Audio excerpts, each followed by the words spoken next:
Meet me. Do something cool. Not bad, right? So, Welcome back, boys, and today we're going to talk about Aespa Winter, the newest, or I guess second newest waifu out. I hear she's making some waves in RTA. I haven't personally tried her in RTA, so I'm not going to talk about her too much on that front, but we're going to experiment with her today and kind of give her a quick review. So as always, we're going to go into her skills, my recommended builds, we're going to test her out in Arena and a little bit of Guild Wars, and then we'll kind of wrap up and kind of summarize her strengths and weaknesses, so let's get started. Alright, let's quickly go over abilities. S1 basic, the important thing is if you soul burn it, it's only 10 souls, you have a 100% chance to stun, 40% otherwise. The S2, very important for her, it basically gives her permanent stealth, but not like S10, it can be removed. But at the start of battle and the end of the turn, she gets stealth. So think of it as like 100% guiding light, essentially. And also, if the enemy ever uses a non-attack skill, it fully cleanses her and activates level up, and what level up does is gives her immunity and resets her S3 cooldown. As for the S3, it's very unique in the sense that it's one of the few skills in the game that'll actually stun for 2 turns. Most stuns are only 1 turn because stun is a very powerful debuff. It'll block things like counters and stuff like that. And also, much like Rimuru's S3, every time you use it, it will do 5,000 more fixed damage until it ramps up to a point where it does 20,000 fixed damage every single time, which is obviously a ton of damage. The one downside to this is you need to crit. So basically you need to hit the target for this fixed damage to be in play. So if you miss or anti-crit or something, this won't work. So let's move on. All right, what about builds? How do you build her? Again, she's early. There's going to be a lot of experimenting, but honestly, I think the best way to build her is just super fast with a decent amount of effectiveness. And if you can't make her super fast because of your gear, all those points into speed basically funnel them into bulk, because I think she does do well with a little bit of bulk. So if you have super good gear, you're going to get her on something like 300 speed and 75 plus effectiveness. Some people might even want more to land stuns on super high ER heroes, but in general, I think 75 plus should be enough.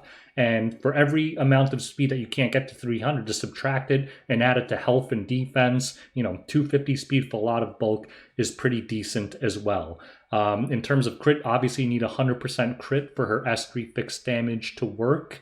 And other than that, it really doesn't matter. Just speed, crit, and then I'd say at least 75 effectiveness, and then just put everything else into health and defense. She doesn't do all that much damage outside of her S3, to be honest. So I think stuff like crit damage and attack aren't really all that valuable. But if you do want her to do a little bit more damage with the S1, then feel free to invest in those stats. In terms of artifacts, I think she could use quite a few. Like her own artifact is pretty good on her. You can even try doing something like RNL, because everyone knows RNL on stunning S1 heroes is super annoying. But I think the one that might be the most popular and used a lot is Secret Art Storms or Celine's artifact, because basically it double punishes the non-attack skills, right? She has her own passive. Plus, it'll give her attack buff, which isn't that important, but it does give her a pretty nasty CR bump to cut people. So I think those are probably going to be popular ones, but I'm sure there are other artifacts that work. And honestly, if you don't have a bunch of copies of these things, you might have to kind of go with some budget artifact. So let's go right into a showcase. All right, so let's give Winter a try in Arena. And basically the summary is she's pretty bad in Arena. And again, it's not because she's a bad hero, it's because the way she works is just not conducive to Arena. So basically in the beginning, she does next to no damage, and she needs the S3 to ramp up, right? Which is fine in RTA, but in Arena, when you want the battles to be fast and efficient, it is just terrible. But you can see here I attacked this team with 2 knights, or really 3 knights and T Surin. And look, in the beginning it does nothing, but as you start hitting like T Surin and stuff and the S3 ramps up, it starts doing a ton of damage. So if you use this here in Arena, basically the matches are going to take a long time, right? Because in the beginning she does next to nothing, but later on she one-shots everything pretty much with these 20,000 damage S3s. And that's basically how she's going to work in RTA as well, right? In the beginning, most of her contribution is going to come from being a lockdown hero, stunning units, denying non-attack skills to, kind of scare them into letting her reset her S3.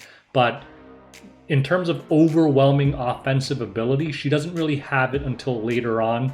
But yeah, later on it does become oppressive, which means she's likely going to be very strong in like Outlast comps and standards, stuff like that. And something like aggro, again, most of the benefit is going to come from her stunning ability, because the 2-turn stun is obviously very unique and very powerful, provided they don't have a cleanse. Now, in terms of cleave, I don't know, because again, in terms of cleave, she doesn't really bring anything to the table other than a 2-turn stun. I mean, that sounds weird because a 2-turn stun is very strong, but typically in cleave, the goal is just to annihilate the enemy team right away, like in this example here. I could just brought something else other than Winter and just been a lot more efficient. That stun on Summertime Asaria wasn't particularly useful, so I could be wrong, but in general, I don't really see why she would have so much value in cleave, because even like at most you'll get the second ramp up S3, right? And that'll do what, like 10,000 damage, because the multis outside of the fixed damage are terrible. So again, in terms of cleave, I don't really think she has a huge amount of value, but if I'm wrong, feel free to correct me. But I just think that out of all the crazy myriad of heroes we have in the game, most cleavers could probably do better with something else. So that's pretty much my take on her in Arena. She's okay. Alright, so in terms of Guild Wars offense, I also don't think she's particularly great here, because what do I always say about Guild Wars offense? You want a consistent hero, right? And what does she bring to the table really in Guild Wars? It's really not a lot of damage unless you expect the match to take a really long time. You could almost treat it like Dark Corvus in that regard, so I guess you could build a few safe teams around her, but the thing is you can't rely on her stun. My debut actually went terrible with her because I got 15%ed on her stuns multiple times. In terms of Guild Wars defense, she might be better there, but again, I think she's relatively easy to counter. Just bring some kind of cleanse with high ER, something along those lines. So I think in Guild Wars she's not bad, but again, like Guild Wars is a 3v3 format. Usually in Guild Wars you just delete someone on the defense immediately. She's not really conducive to that because again, she's a ramp up hero and she takes a lot of time to get going. And yeah, you could control the other team with a lot of stuns and stuff, but again, all of that is privy to 15%, and it's going to suck. Like in this example, you could see she's kind of shutting down this defense, stunning the APOC forever because it's a proof APOC, stun the Summertime Asaria, whatever. But in general, like this defense, I could have just annihilated it in 5 seconds with some other offensive team. So in general, I'd say in Guild Wars offense, she works, but really, it's another case of why would you bring this over another hero. So in terms of just Arena and Guild Wars, I'd say there's nothing wrong with her. It's not that she doesn't work, it's just there's usually better, far more reliable options. Alright, so let's wrap this video up and let's cover her strengths and weaknesses. So what are Aespa Winter's strengths? 1. Once she ramps up, she hits insanely hard with consistent damage. I mean, 20,000 guaranteed on every hit, and it resets on non-attack skills. That's very powerful, obviously. The 2-turn stun on her S3, 100% chance outside of, 15%, is obviously nuts and very unique and lets you do things like shut down Mediator Cowrick in the opener, which is very unique to her and extremely powerful. And if they don't have a cleanse, denying 2 turns, that feels like forever, so very powerful. The cheap soul burn on her S1, I mean, if you guys use Pure, you're familiar with this. It can be very toxic, very irritating to deal with, so very good control unit. And obviously she's very strong against teams with many non-attack skills. If they have a lot of non-attack skills, it's kind of like back in the day when you burst pots, you get stuck in this weird case where you're like, should I use my non-attack skill? It's gonna, there's consequences. So she's very powerful against that. Also, she's reasonably fast and relatively easy to build for a speed hero, because the hard thing about building speed heroes is getting the damage stats. She doesn't really need any damage stats. You just need a crit neck on her, and then just throw on whatever you want, and she'll do fine. What about weaknesses? Well, against teams without non-attack skills, luckily there aren't many of those anymore, she does little to nothing. If they don't have non-attack skills and can't reset her S3, it takes forever for her to reset her S3, and then she's just kind of dead weight in my opinion. Immunity can kind of shut her down because, again, she has a lot of dead turns unless she could reset the S3. So if she can't stun, she's basically just tickling someone's butt for 5 turns, doing absolutely nothing. And going back to that, the thing is, overall, her damage is pitiful until she ramps up. All of her damage is loaded into that S3. Granted, mine had no damage, so if you really put a lot of damage stats onto her, I'm sure her S1 can hit for like 5k, 6k, whatever. But again, I mean, like, other heroes can do a lot more than that with the same stats. And finally, a very big weakness to note is that her fixed damage needs to crit, right? So anti-crit will kind of shut her down. Against Senya, she's not too reliable. Evasion units, she doesn't really answer evasion units very well because, again, if she misses, she's just going to tickle them. So elemental disadvantage, stuff like that. So she doesn't work well into literally everything. Like Rimuru, for example, he ignores element on his S3. She doesn't do anything like that. So you really have to think about what you're bringing her into.